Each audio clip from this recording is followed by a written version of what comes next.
Alors, je trouve que ces 2 journées se sont déroulées d'une façon qui, personnellement, m'ont particulièrement satisfait, parce que les interventions se sont enchaînées et complétées de façon tout à fait harmonieuse. Et c'est vrai que quand on envoie les propositions de communication, quand on a les retours, on a des titres dont on ne sait pas exactement vers quoi iront les intervenants. Et là, je trouve que sans cesse, on a eu l'impression qu'on revenait sans se répéter, mais en tournant toujours autour d'un même sillon, autour d'un même centre. On est toujours dans notre question de centre et d'éléments qui structurent un petit peu la vision du monde. Alors, après la première journée, qui a montré la place de l'océan Indien à travers le marchand Cosmas Indicopleustes, celui qui est allé en Inde, nous avons suivi les échanges commerciaux du Moyen-Âge, dont on nous a dit que ces échanges du Moyen-Âge en Méditerranée, finalement, prolongeaient tout à fait ce qui avait été dit dans la communication sur Cosmas Indicopleustes. Et à travers le commerce des épices, analysé à partir des archives de Datini, on a vu comment la Méditerranée nouait des liens avec l'Orient et donc au-delà avec les zones bordières de l'océan Indien. Alors, je ne vais pas détailler longuement toutes les communications, vous les avez suivies avec assiduité. Je rappellerai juste comment, après avoir discuté donc de la place de l'isthme euphrasien, nous sommes passés dans l'océan Indien pour les échanges du Sri Lanka et ceux de la route de la porcelaine. Et on a vu comment donc ces échanges s'organisaient depuis l'Antiquité et pendant la période médiévale, s'organisaient entre l'Occident et l'Orient, et comment tout cela passait et touchait à l'océan Indien. Nous avons ensuite vu l'importance des chefferies de la côte du Sofala, qui existait avant l'arrivée des Portugais, et la manière dont finalement les Portugais ont entretenu des relations avec elles, et si j'ai bien compris d'ailleurs, finalement contre l'ancien seigneur, pour pouvoir pénétrer à l'intérieur de l'Afrique, pour rejoindre l'or des mines qui se trouvaient à l'intérieur, et à rapatrier finalement tout cela dans l'océan Indien pour le remonter ensuite vers l'Occident. Nous avons aussi approché Madagascar avec Jean-Pierre Domenichini, qui nous a exposer la manière dont les populations, dans certains peuples, s'y étaient développées. La journée d'aujourd'hui a développé les regards sur l'océan Indien, de l'imagerie de la Méditerranée antique à l'océan Indien, vu par les géographes arabes, un dépaysement garanti. Les nombreux lycéens qui étaient là, qui étaient présents pendant la communication de Jean-Charles Dussène sur cette vision arabe de l'océan Indien, je les ai vus qui ouvraient de grands yeux par moments, et je crois qu'ils ont découvert là une approche de l'histoire et de cet espace bien loin de ce qu'ils connaissent et de ce qu'ils étudient, et même de la manière d'étudier l'histoire. Et je crois que c'est aussi un des intérêts de ces journées que de pouvoir montrer que l'histoire, c'est pas simplement ce que l'on fait à l'école ou la manière dont on l'enseigne dans les collèges ou dans les lycées, mais que, y compris l'étude scientifique, peut à la fois être accessible et ouvrir des horizons qui sont des horizons. Finalement, c'était un petit peu comme le regard artistique, c'est-à-dire qu'ils étaient là et j'ai entendu une lycéenne dire à côté de moi, mais je ne sais pas si j'ai tout compris, mais enfin, c'est vraiment tout à fait très très loin de tout ce que je pouvais imaginer.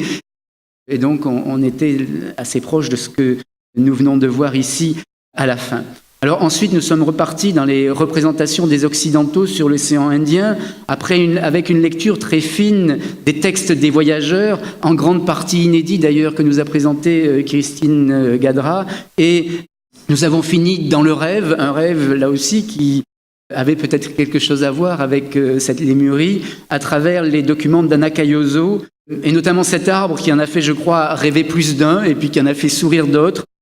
cet arbre à femmes, cet arbre dans lequel pendaient des femmes qui étaient toutes prêtes à mûrir avant de crier wak wak. Et là encore, on était dans un univers, à partir, encore une fois, de la science et à partir des textes anciens qui nous emmenaient dans un monde finalement aussi bien proche du rêve. Avec l'historiographie, cet après-midi, nous avons parcouru l'importance des travaux qui ont ouvert le champ de l'étude de l'océan Indien il y a quelques décennies. Et pour finir, le cinéma sri-lankais présenté par Vilasni nous a amenés vers une dimension d'un passé qui, vu à travers le support cinématographique, ouvre à des horizons à la fois politiques, à la fois rêvés, mais aussi, elle nous l'a bien expliqué, dans des dimensions qui étaient des dimensions politiques. Et pour finir, la Lémurie, présentée par Karpana et Marimoutou, puis vue par les artistes, nous a emmenés, je crois, dans d'autres sphères. Et il était bien de, finalement, si on regarde le parcours qui a été fait à travers ces 2 jours, je n'y avais pas pensé au moment où les communications ont été proposées, mais c'est vrai qu'on a eu des regards d'historiens, mais on a eu des regards de géographes, regards de littéraires, regards d'artistes. Et je crois que c'est intéressant de sortir de l'histoire et de parler du passé, de parler d'histoire avec des regards qui ne sont pas seulement ceux des historiens, et que c'est ça aussi qui a pu enrichir ces journées et nous conduire vers d'autres dimensions. Et c'est pour ça que je tenais beaucoup à cette fin sur la Lémurie, pas seulement parce qu'elle parle de la Réunion et de l'histoire de la Réunion, de Maurice et de l'océan Indien, mais aussi parce que une autre manière d'approcher et le passé et ce qui a été fait auparavant. Alors, je crois que ces journées ont été une chance pour présenter ici à La Réunion des connaissances en cours de développement, loin des clichés, et je crois qu'elles ont montré que la science historique pouvait être à la fois solide, argumentée, mais aussi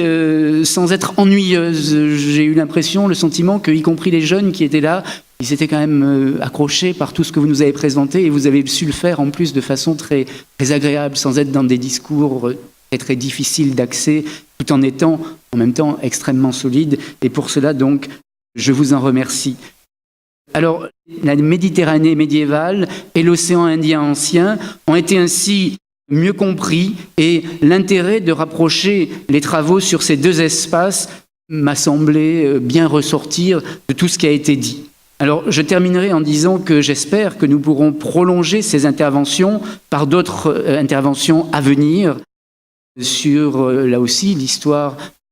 d'un océan Indien ancien. Et je remercie